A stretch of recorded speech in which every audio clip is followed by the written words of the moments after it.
Welcome to USA Global TV and Radio, where our mission is to provide education, entertainment, hope, and inspiration. USA Global TV and Radio connects you with experts and audiences all around the world every single day to help you succeed in business and to live a richer life. Visit us at usaglobaltv.com to learn about career and life-changing training and mentoring programs like the Listening Mentor. Subscribe to our newsletter to stay informed about our special programs and offers. Discover how you can become a guest on one of our shows or a host or producer of a USA Global TV and Radio show of your very own. That's USA Global TV and Radio, where the doctor is always in.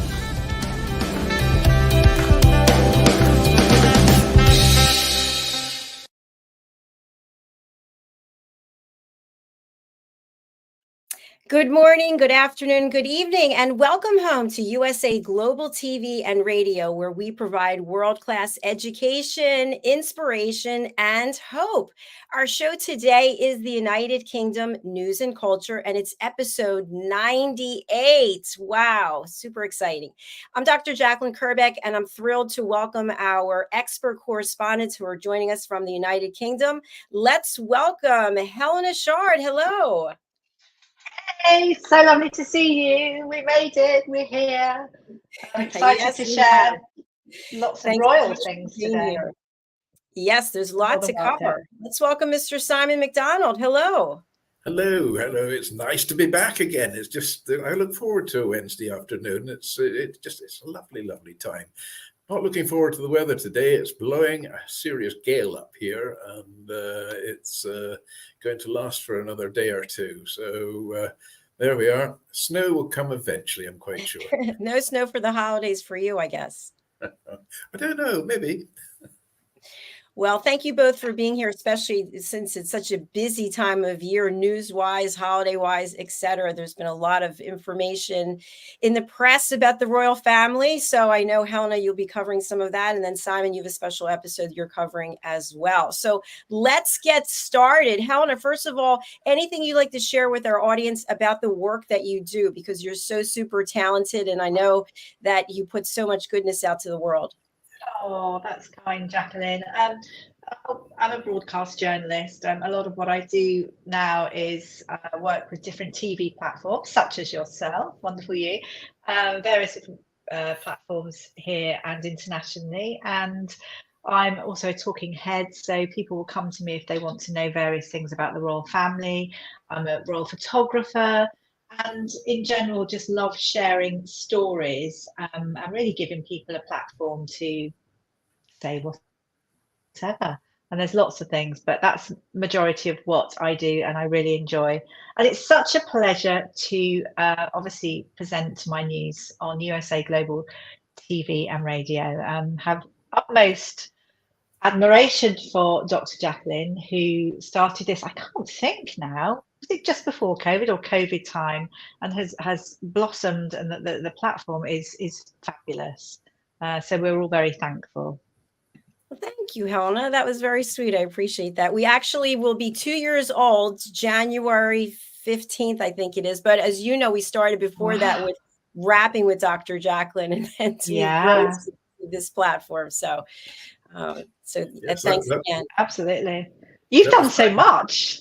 All your books and everything now, when I think about it, huge amount of hard work. It's a joy. It's an absolute pleasure. So thank you for taking the ride with me. Appreciate it. And Simon, let's have you introduce yourself and some of the things that you're working on, you're putting out into the world. How long have you got? I mean, I think when it comes to work, you probably put the world to shame, Dr. Jacalyn, because I mean, you're just an absolute dynamo. You really are. But yes, I'm keeping very, very busy. I've got my consultancy work and my writing as well. And of course, we launched my first book, A Rhyme in Time, on the 10th of November. And that seems to be going very well indeed. So absolutely delighted. So I've been sort of pushed and cajoled and cattle prodded into working on another Rhyme in Time as well. So watch this space for book number 2. So that's it. Helena, I think it's time that you put pen to paper, and got something out for us. Thank you so much. Yes, Helena, we've got to get you writing out there. It's another thing on your list. You have to clone me first. I'm not quite sure how well. I'll have to do it in my sleep. Is what I think. You're actually the journalist amongst us. You're the professional. Well, here we you're are. professionals. I don't know how many books out now. I mean, she's got her own library. I have to say, I do have a secret thing up my sleeve that I've wanted to do, and I think you have to do something you're passionate about. So it's something fun from my life, from my working life, from years and years ago, and I do have some fun stories to share. So I'm going to ponder over it throughout Christmas. I think once you start, you'll see you get the bug. I know that in 2 years I've put out 14 books, which is quite a lot, but I just love doing it, and it just kind of flows. And Simon, you said you're already working on your next one. So Helena, we need you to start writing. And by the way, hello to DIANN FLOYD, who's not with us today, but she is enjoying a day off, and we're thinking of you, DIANN. And hello to Gaffa. Thank you so much for saying hello. And this message I put up before, but I forgot to mention it. I don't know who wrote it, but thank you. And we both look so sweet. So one of us doesn't look sweet. I don't know which one it is, but that will be our mystery for today. Thank you for the comment. Yes. All right, Helen, I'm going to go over to you and take it away with the news that you have for us. Okay, so I have, basically it's sort of my royal roundup, I would say, and it would be good to have a sort of bit of an interactive session. So I will be sort of asking for your thoughts and talking about various things. So I look forward to that. So I think I'm just going to start with, people have been asking me lots of things, and I've also had to, I said had to, but I've actually quite enjoyed it, watch the end of The Crown, so season 6, so I could give my thoughts. And I have to say, series 6, the last few episodes, actually I was pleasantly surprised. I was surprised because yes, there was light and it absolutely needed it, and I think the funny thing, I think it sort of became people's guilty pleasure, I think, in a weird kind of way. And is there such a thing as reality drama? That's really where I think things have gone. Because lots of stations, actually particularly Fox, have been asking, is this true? Is this true? Is this fact? Is it fiction? What is it? So it's been interesting going through, just looking at all the different historically correct and incorrect things, but not forgetting that obviously it is a drama, it is Netflix, and they are out to make money. So, but I have to say it has been quite good fun. Imelda Staunton, a fabulous English actress here, who actually is going to be, I think, in Hello Dolly coming up in the theatre here. Absolutely superb. Played the late Elizabeth II incredibly well. Her stature, her voice, her comedy timing. I mean, because the late Queen was incredibly funny. Really, really, really very good. So quite amazing. And I also feel that Prince William, Kate Middleton, and even Prince Harry, they're new actresses that have sort of come onto the scene. And obviously this has made them, so they're going to move on to greater things. I look forward to seeing what they go on to next. The funniest thing is the interest, I think, with Carol Middleton, who's been dubbed the British Kris Jenner. Now, to begin with, I was like, what's all this about? Complete madness. But obviously, you know, everyone wants to make a story out of something. And I think the Carol Middleton story, this was around, the papers keep bringing this up every few years, talking about her really orchestrating Prince William and Kate Middleton's sort of meeting and really getting them together, because she was the one that really wanted them to get married, sort of meddling in Kate's love life. I mean, I just think it's absolutely ridiculous. So, okay, so this is a picture of Carol Middleton, Kate Middleton. This is a relaxed shot, not really the shot that I wanted to show. This is them walking down in Chelsea in 2006, so a long time ago. But just to give our viewers an idea of what Carol Middleton looks like, they're both very glamorous. I'm not too sure that shows them in their true glamour, but I just think it's incredible to think that this story has come out. And the reason why they've been talking about it is because I think Kate Middleton was going to go to Edinburgh, then she ended up going to St Andrews. She took a gap year and did similar things to Prince William. But you know what's wrong with it's meant to be? What's wrong with the fact that they actually had lots to talk about, had lots in common, ended up falling in love and got married? That to me means everything. What does everybody think? What's everyone's viewpoint? I mean, as in, when people sort of make up these stories, do you believe in true love? Things are meant to be, rather than it all being orchestrated? I think we've all got our partner out there somewhere, waiting for us, and and Kate's, situation there, it all just threw them together, and they are so well matched. They really are, and Kate is so well matched for the job. It's a very, very difficult role to take on. I mean, you're always in the media's eye, and you're getting followed with cameras everywhere you go. And and I think if she's wandering around in London, then she can't hear the traffic, but you can certainly hear the click of all the cameras that's going on at one time, crying out any noise. But she's got dignity by the bucket load.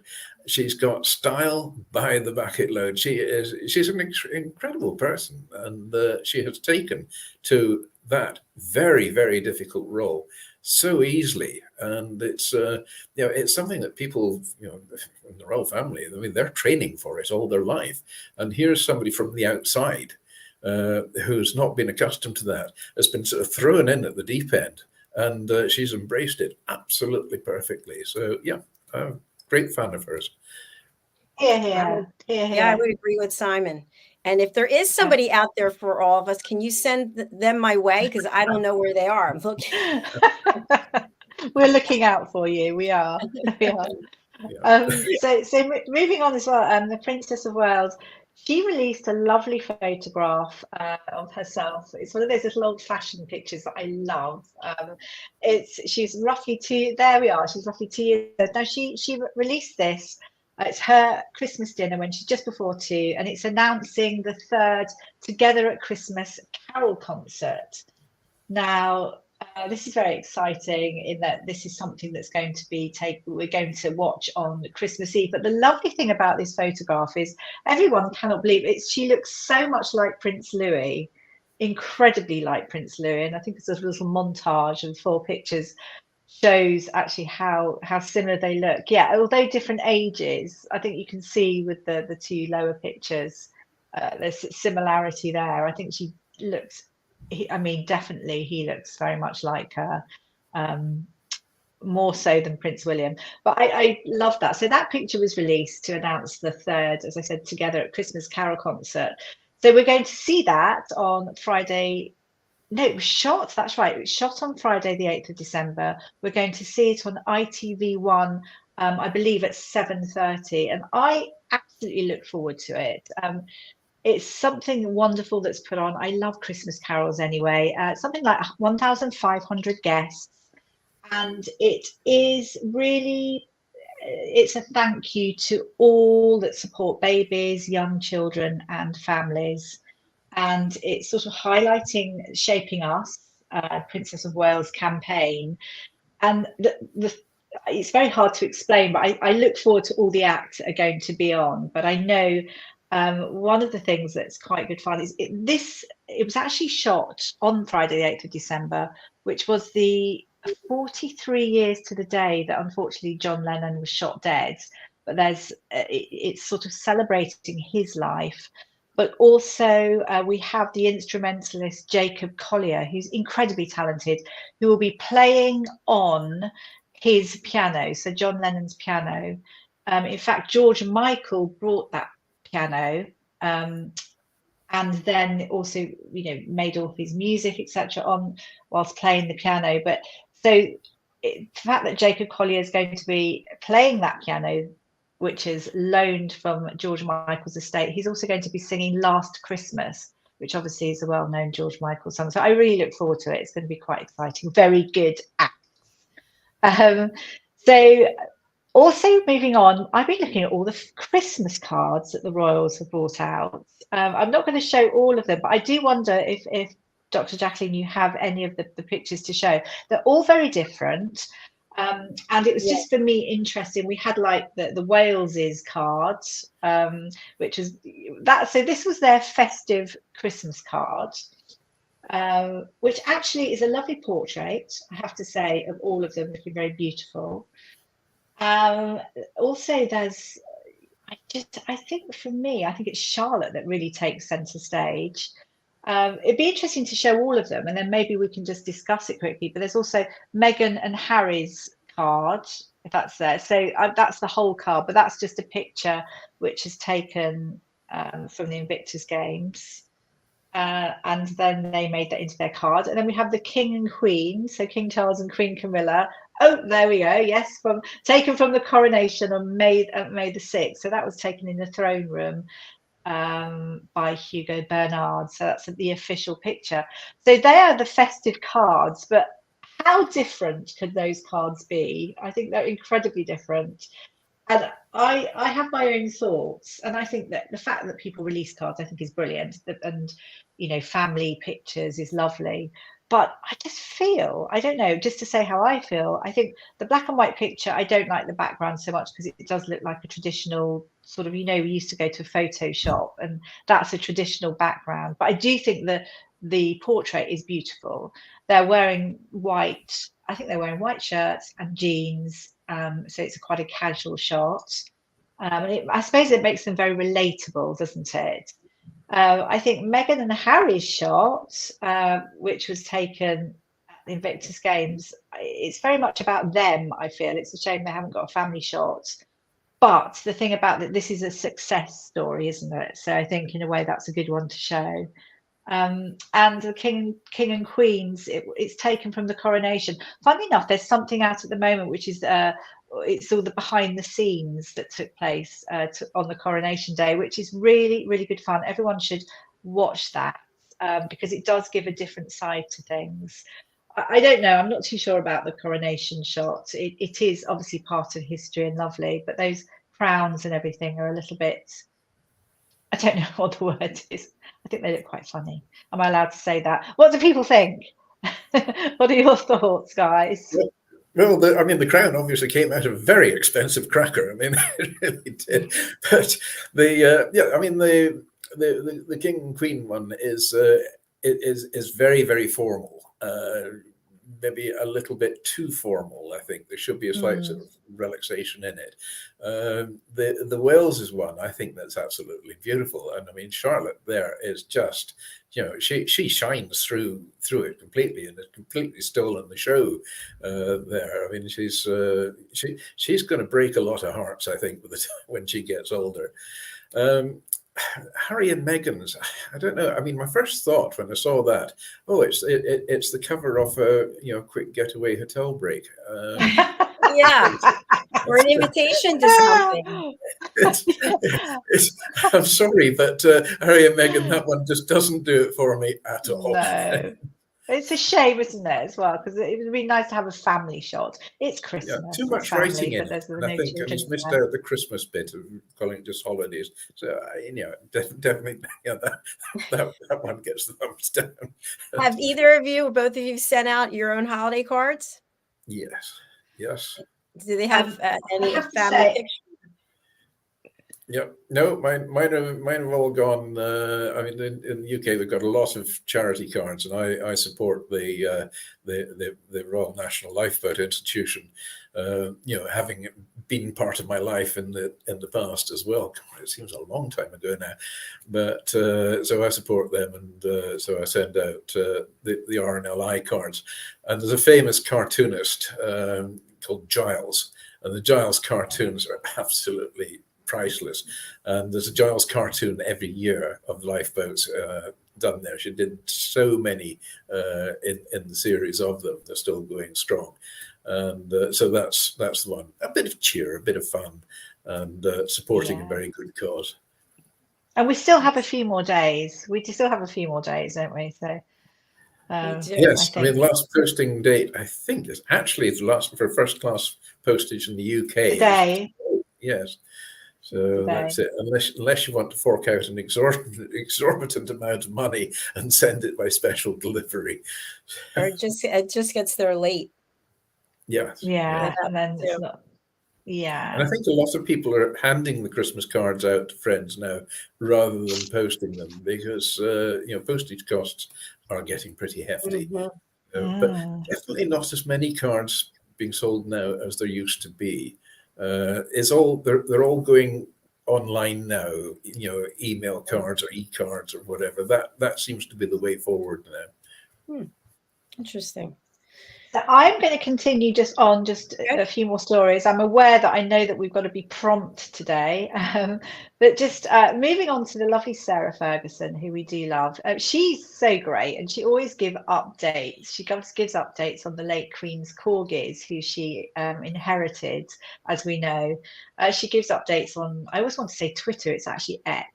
I do prefer Twitter, but anyway, it's X. So Wick and Sandy, and we always want to know what they're up to. So she's recently been saying that's the most recent picture. So she's been saying how they've been begging for treats all the time, which obviously means they're well and happy and they're now thriving. That they sleep in their royal beds, which have crowns on. Their tails wag, so they're obviously now they're over their grief, which is lovely to know. And I just think it's so nice. I mean, just to remember that they were given to the late Queen when it was during COVID actually, when she was in Windsor, because she didn't really it was keeping her entertained. She also, Prince Philip as well, was struggling with health, so they were a life savior for her. So that's lovely. I always loved it too. I love animals. And there she is with them too. That's so beautiful. Oh, that's a lovely shot, actually, isn't it? She's funny, and look at them, adorable, absolutely adorable. Lovely thing as well. She's rumoured to be on the guest list for Christmas at Sandringham, which is amazing. I really hope that is the case. And the royal family celebrate each year at Sandringham. Sandringham Estate, and have done since Queen Elizabeth started this in 1988. So that was the tradition. And the royals, they go to St Mary Magdalene Church in the morning, and they greet everyone. They do meet and greet, so well wishes are there. And then they enjoy the holiday traditional feast, yum, which is what I look forward to. But this year it's going to be a bigger affair, because I know Queen Camilla has got her children and grandchildren coming as well. So they're actually going to move into, I think, the ballroom, I believe. Yes, because they're going to have to make a much bigger table. But it was interesting as well, speaking to the ex-chef, Darren, what's his name? Darren McBrady. He was actually saying that their food that they have is fairly traditional and quite boring. I was thinking, goodness, to say it was quite boring. I actually think it was absolutely yummy, because they have traditional turkey, roast vegetables, sage and onion stuffing, cranberry sauce, bread sauce, all that kind of thing, which I think is really lovely. And then they have Christmas pudding. So it's no posh nosh, but I don't think that's a bad thing necessarily. I think food cooked well is yummy. And one of the things as well he talked about was King Charles's mince pies. There's something special in them. I don't know if it's absolutely special, but it's the brandy butter that they put into them, because the mince pies are cooked, then they have to go cold. They don't have egg on the top, otherwise they stick. Then they're heated up again, and then there's like a swirl of brandy butter, which is just popped under the lid just before they're served. And there was a funny story as well that he mentioned about, well, I don't know how funny it is really, but he learned the hard way not to put too much icing sugar on, because Prince Philip, sort of before he even put it in his mouth, sniffed it and was choking, so sort of taken too much of it up. But it's always interesting to hear how people celebrate Christmas. And I think to have a nice, good old hearty meal that's not too fussy, I don't think you can go wrong. I think I'm going to end there. I think that's a good one to end on, because I know that it seems that time is racing past us. Yes. We have one more photograph. I don't know what this one was for. Okay. So this is something, that's a new story. I'm going to keep it very, very brief. So Madness, I love Madness. They're one of these bands, pop bands. They've been around for years and years. And I grew up in Muswell Hill. One of the songs they've got, they sing is something like do do do do do do do. I watched them film a wonderful I was about to say commercial. Was it their, which song was it now? Now I can't think. But it was the trailer to go with it. And it was actually the Barbers at the top of my road. And it was actually that watching that and watching all the cameras and everything that gave me the passion to go into what I'm in now, which is so lovely to see, actually, this live filming. And the reason I'm saying it is they've descended on Oxford Street, Madness has, because of the opening of HMV. Now, I don't know if HMV still is live in the US, but it shut down about 4 years in 2019 because it went under.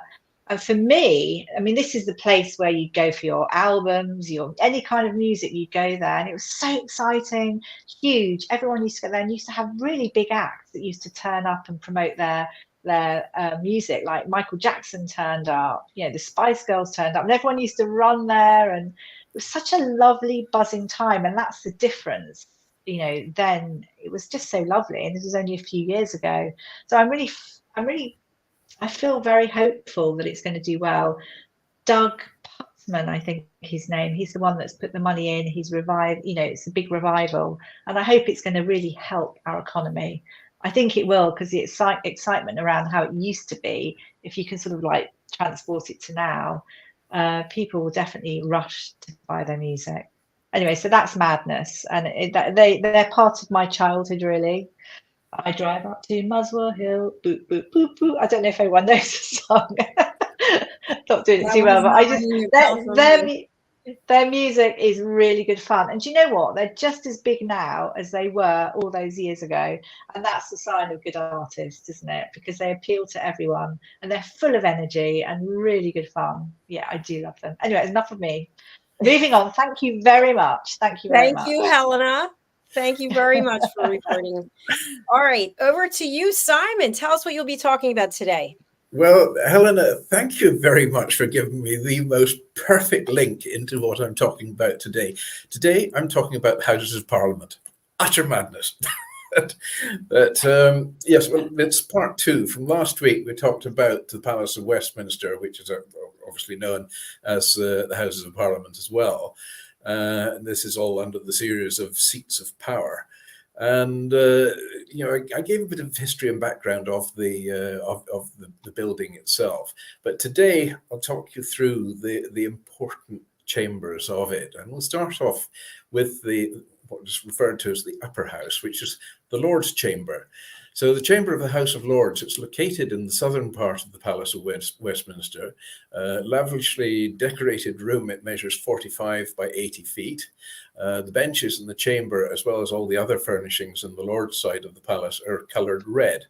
The upper part of the chamber is decorated by stained glass windows, by 6 allegorical frescoes representing religion, chivalry and law. And at the south end of the chamber are the ornate gold canopy and the throne. The sovereign only occupies the throne during the state opening of Parliament. The other members of the royal family who attend the state opening use chairs of state next to the throne, and peers' sons are always entitled to sit on the steps of the throne, although I've never actually seen that happening. In front of the throne is the woolsack, and the woolsack, it's an armless red cushion, armless, not harmless, and it's stuffed with wool, representing the historical importance of the wool trade, and used by the officer presiding over the House, who is the Lord Speaker since 2006. But historically, the Lord Chancellor or a deputy would sit there. The House's mace, which represents royal authority, is placed on the back of the woolsack, and in front of the woolsack is the judge's woolsack, which is a larger red cushion that's used to be occupied during the state opening by the law lords, and the table of the House, where the clerk sits, is in front of that. Members of the House occupy the red benches on 3 sides of the chamber. The benches on the Lord Speaker's right form the spiritual side, and those on the left is the temporal side. The Lord's spiritual consists of archbishops and bishops of the established Church of England, and they all occupy the spiritual side. And members of the government party also sit on the spiritual side, while those of the opposition sit on the temporal side. Some peers who have no party affiliation sit on the benches in the middle of the House opposite the woolsack. I was going to say the woolpack. And they're accordingly known as crossbenchers, surprisingly.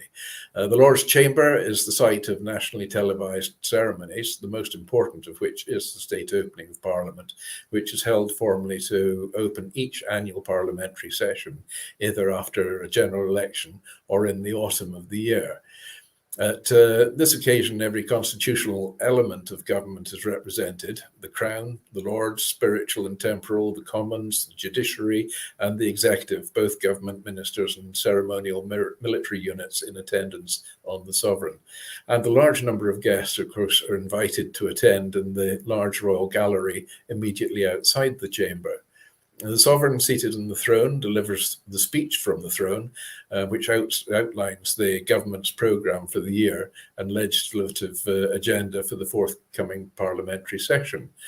The Commons, which may not enter the Lord's debating floor, instead they watch the proceedings from beyond the bar of the House, just inside the door. Following the Blitz in 1941, which destroyed the chamber of the House of Commons, the Lord's Chamber was then occupied by the Commons, and the Lords temporarily used the robing room during the reconstruction. State opening of Parliament was carried out as normal, with the new rooms then being used. Evidence can still be seen of this today, with damage clearly visible in one of the doors where they were struck by black rod. I'll explain black rod's function shortly. So directly north of the Lord's Chamber lies the Peers' Lobby, an antechamber where the Lords can informally discuss or negotiate matters during sittings of the House, as well as collect messages from the doorkeepers, who control access to the chamber, obviously. The lobby is a square room measuring 39 feet on each side and 33 feet high.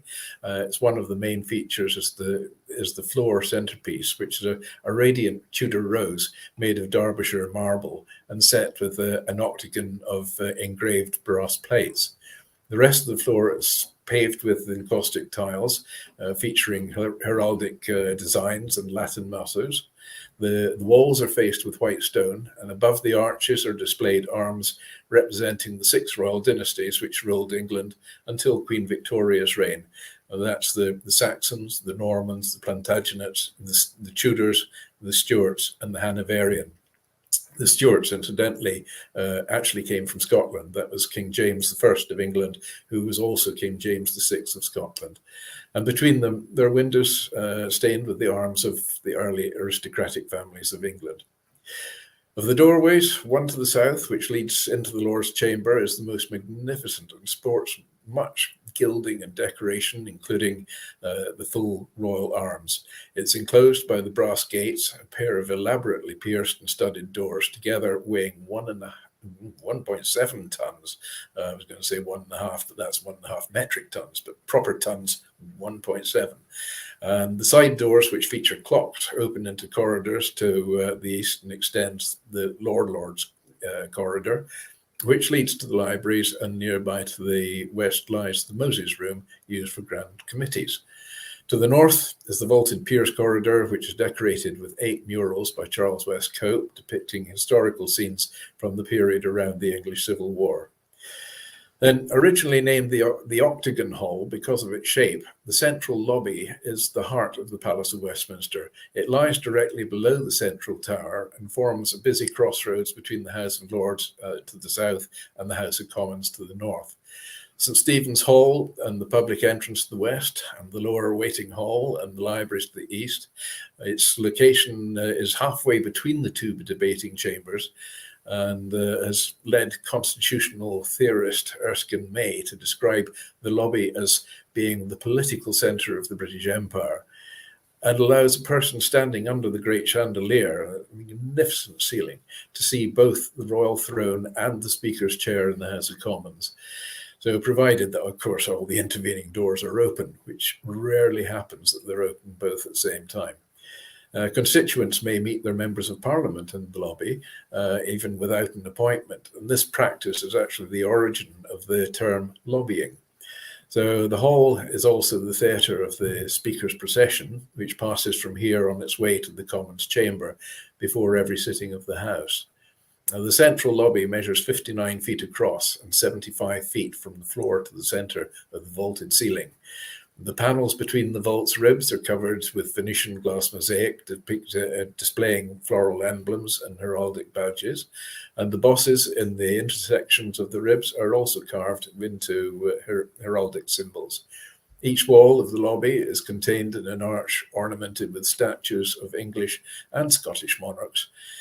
On four sides, there are the doorways, and the tympana above them are adorned with mosaics representing the patron saints of the United Kingdom's constituent nations: St. George for England, St. Andrew for Scotland, and St. David for Wales, and of course St. Patrick for Ireland.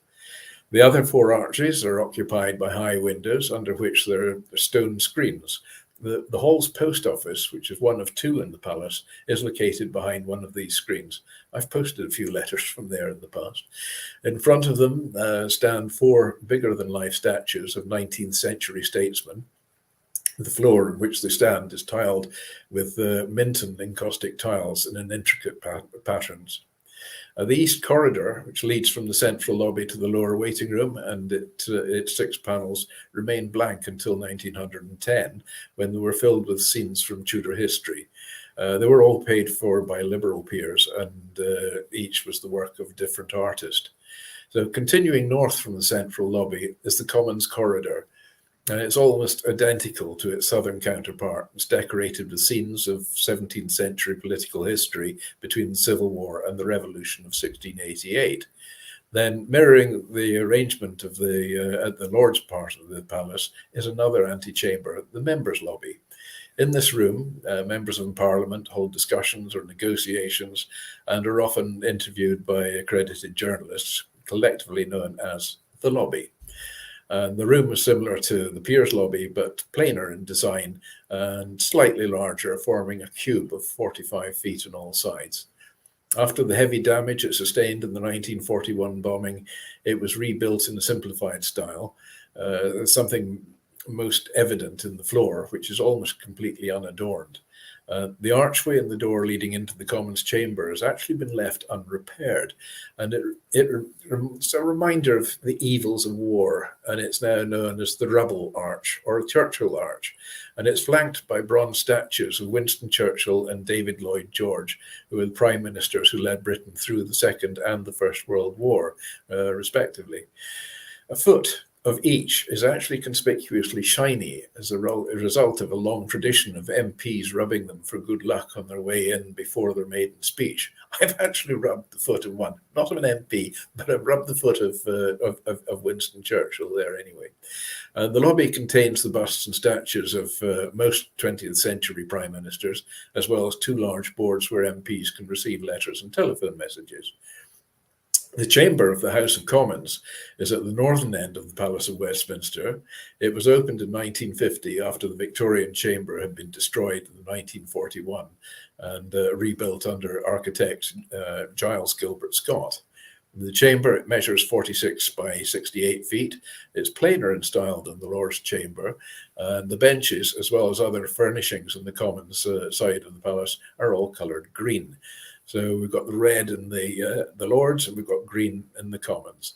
So members of the public are forbidden to sit on the benches. Oops, I have sat on one. Actually, I've sat on the one that the Prime Minister normally sits on. Nobody caught me.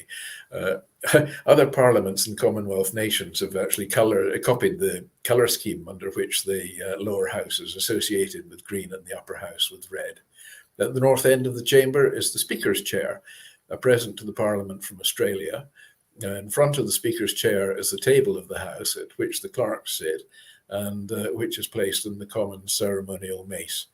The table was a gift from Canada, And the dispatch boxes, which front bench members of Parliament or MPs often lean on or rest notes on during questions and speeches, they're a gift from New Zealand.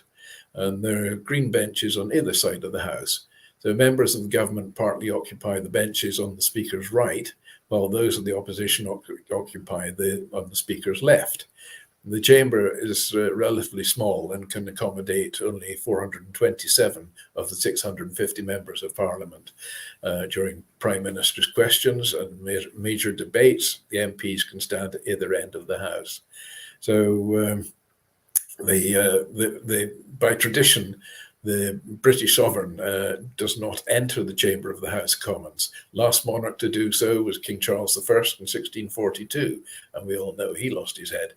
Well, the king sought to arrest 5 members of the Parliament on charges of high treason, but when he asked the Speaker, William Lentil, if he'd any knowledge of the whereabouts of these individuals, Lentil famously replied, "May it please your Majesty, I have neither eyes to see nor tongue to speak in this place." So since then, the state opening of Parliament, when Black Rod, representing the monarch, approaches the doors of the chamber of the House of Commons to make the summons, the doors are pointedly slammed in his or her face, and Black Rod has to strike the door 3 times with the staff to be admitted and issue the summons from the monarch to the MPs to attend. Under 600-year-old parliamentary tradition, Black Rod is the personal attendant and messenger of the sovereign or the sovereign's representative when either is in Parliament. And the office of Black Rod was actually created in 1350, though the current title dates from 1522. The title, it's derived from the staff of office, which is an ebony rod and it's topped with a golden lion. There's 2 red two red lines on the floor of the House of Commons, which are 8 feet and 2 inches apart, which is intended to be just over 2 swords lengths. And it's said that the original purpose of this was to prevent disputes in the House from degenerating into duels. However, there's no record of a time when members of Parliament were allowed to bring swords into the chamber. Historically, only the Sergeant at Arms has been allowed to carry a sword as a symbol of their role in Parliament, plus Black Rod when summoning the Commons to the Lords. There are loops of pink ribbon in the members' cloakroom, actually, for MPs to hang their swords before entering the chamber. So in the days when gentlemen carried swords, well, there were no lines in the chamber. And protocol dictates now that MPs may not cross these lines when speaking.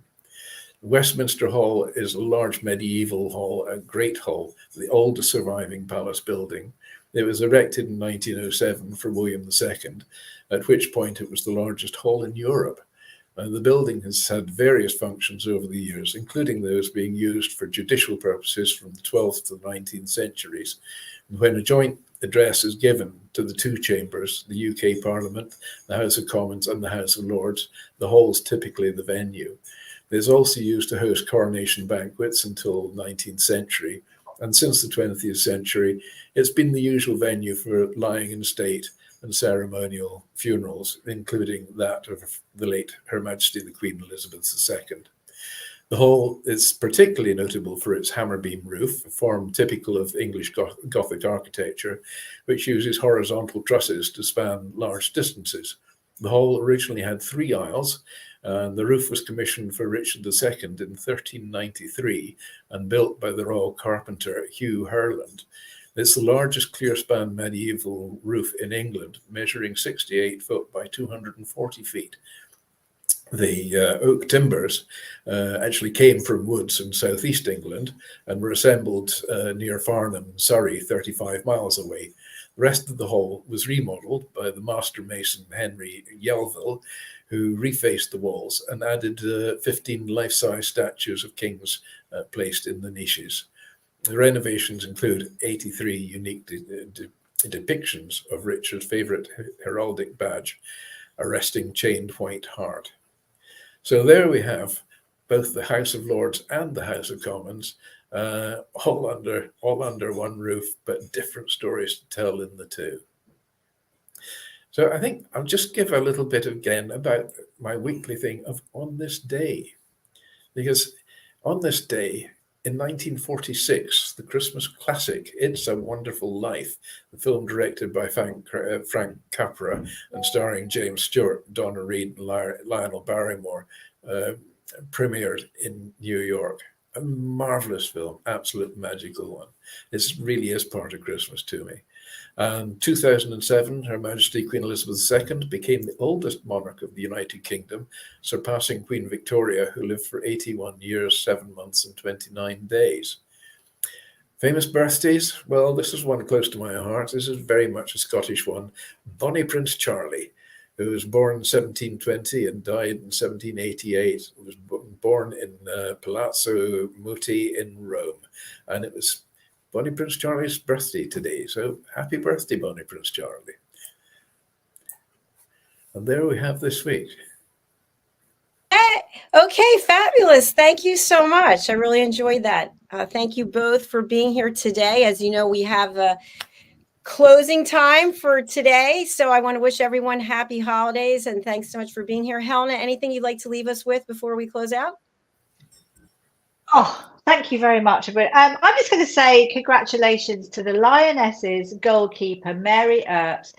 She has been awarded Sports Personality of the Year, and that's a really big deal here in the UK. So congratulations to her. That's a Man United goalkeeper, and she's just been so happy just to carry on doing what she's really great at. So yeah, another success story. Yay, fantastic. Thank you so much.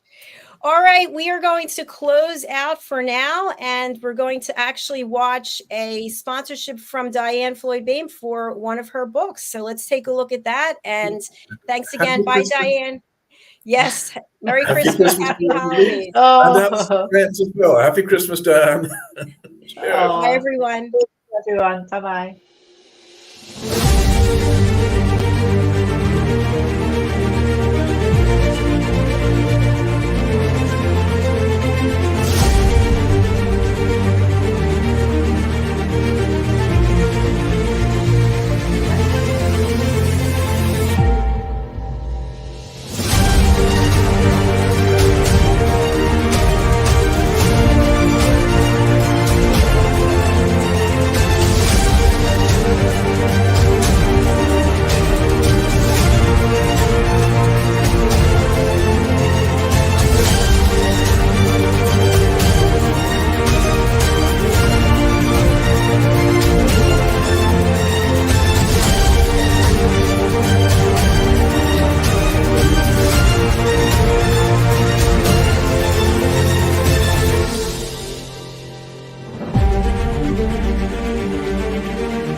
Meet Lady Ella, a special ladybug who is trained by Grand Beetle on how to listen at an elevated level.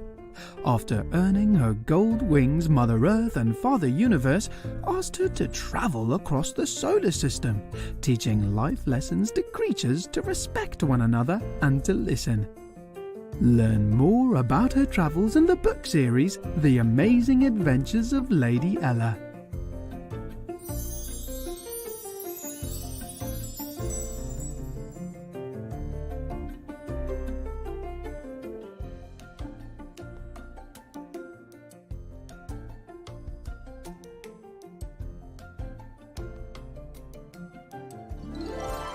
The Amazing Adventures of Lady Ella, the Listening Mentor. Lady Ella's ABCs of Listening. Lady Ella has afternoon tea in London. The ocean calls and Lady Ella listens. Lady Ella listens in the Baobab National Game Park. Lady Ella's space adventure across the universe. The magical adventures of Lady Ella and her super-powered friends. There are also collections of colouring books for parents and kids.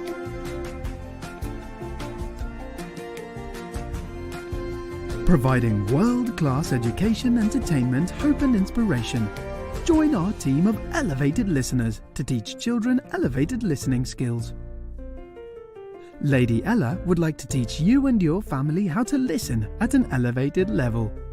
If you're interested in learning life lessons as well as how to communicate more effectively as a family, go to Amazon and order Lady Ella's books. They're all there just waiting for you.